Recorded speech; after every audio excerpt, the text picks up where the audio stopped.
उत्तराखंड में धन्वंतरी महोत्सव माणा का हर्बल वर्ल्ड विश्व का अनूठा केंद्र बनेगा।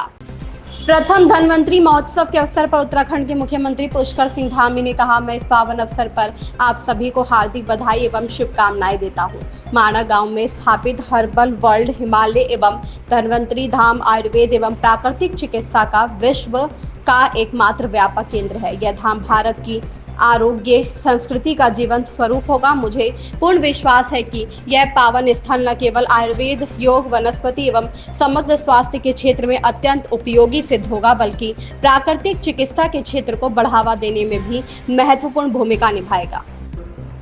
सभी उपस्थित भाइयों एवं बहनों, मैं सर्वप्रथम आज के इस पावन अवसर पर आप सभी को प्रथम धन्वंतरी महोत्सव की बहुत बधाई देता हूं, शुभकामनाएं देता हूं। साथ ही में आयुर्वेद के जनक देवताओं के वैद्य और आरोग्य के अधिष्ठाता भगवान धन्वंतरी के पावन चरणों में श्रद्धापूर्वक नमन करते हुए प्रार्थना करता हूं कि वे हम सभी को स्वस्थ एवं निरोगी जीवन का आशीर्वाद प्रदान करें, हमेशा हमें कुपत्ति से बचाएं। भाइयों बहनों, मुझे खेद है कि पूर्व निर्धारित कार्यक्रमों के कारण मैं आज व्यक्तिगत रूप से इस आयोजन में सम्मिलित नहीं हो पा रहा हूं, लेकिन मुझे इस बात का संतोष है कि तकनीक के माध्यम से मैं आप सभी के साथ वर्चुअल रूप से जुड़कर इस अद्भुत उत्सव का साक्षी बन रहा हूं। मुझे जानकर अत्यंत प्रसन्नता हो रही है कि यमकेश्वर के माला ग्राम में स्थापित हर्बल वर्ल्ड हिमालय श्री धन्वंतरी धाम आयुर्वेद और प्राकृतिक चिकित्सा का पूरे विश्व का एकमात्र समग्र केंद्र है।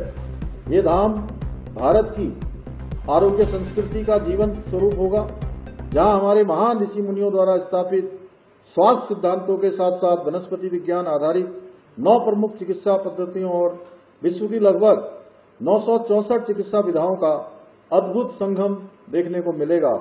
मुझे पूरा विश्वास है कि ये पवित्र स्थल न केवल आयुर्वेद, योग, औषधि, वनस्पतियों और समग्र स्वास्थ्य के क्षेत्र के लिए अत्यंत उपयोगी साबित होगा, बल्कि प्राकृतिक चिकित्सा के क्षेत्र में नवाचार, अनुसंधान और प्रशिक्षण को बढ़ावा देने में भी महत्वपूर्ण भूमिका निभाएगा।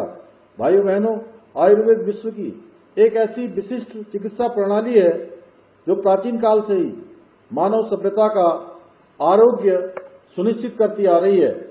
आयुर्वेद केवल हमारे भ्रामक होने वाले जो रोग हैं उनका निवारण ही नहीं करती है, बल्कि हमारी बुद्धि इंद्रियों से जुड़े आंतरिक विचारों को भी पूरी तरह से आंतरिक रूप से स्वस्थ करने का काम करती है।